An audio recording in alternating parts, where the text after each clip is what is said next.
La crypto-monnaie est une monnaie virtuelle basée donc sur Internet qui s'envoie de portable à portable, d'ordinateur à ordinateur, de portable à ordinateur ou vice-versa.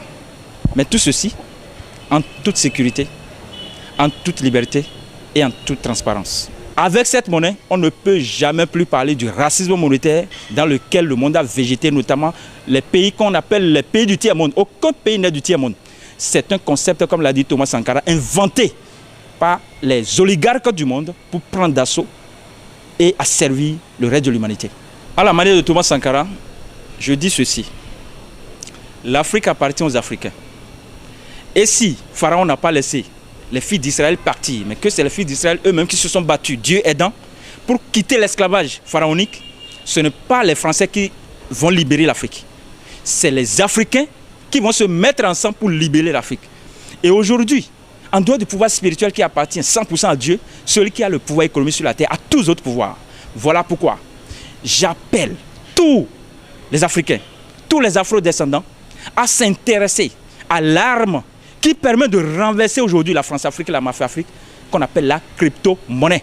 Car avec cette monnaie, finit le nazisme monétaire, finit la dictature monétaire, finit le totalitarisme monétaire, finit l'aristocratie monétaire, la monarchie monétaire, finit tout ce qui empêche l'Afrique de se décoller. Pourquoi? L'Afrique est le continent qui a le plus de richesses. Mais ces populations sont les plus souffrantes au monde. Amalgame. Il y a quelque chose qui ne va pas. Ambiguïté. Donc nous devons lever les équivoques.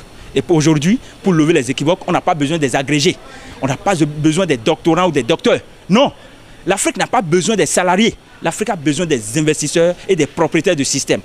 Ensemble, engageons-nous dans la crypto-monnaie et mettons des systèmes en place pour que l'Afrique soit sauvée de cette oligarchie qui, pendant des années, à partir de l'esclavage, la traite transatlantique ou bien la traite négrière, le commerce triangulaire, a foutu le bordel dans le continent africain.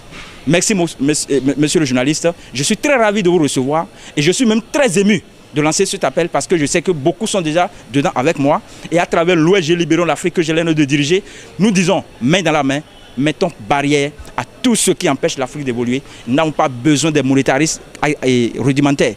Nous n'avons pas besoin des banquiers archaïques. Nous avons besoin des néo-banquiers. Et c'est entre vous et moi que nous allons trouver ces néo-banquiers. Car les autres ne sont pas là pour le ventre du peuple, mais pour leur propre ventre.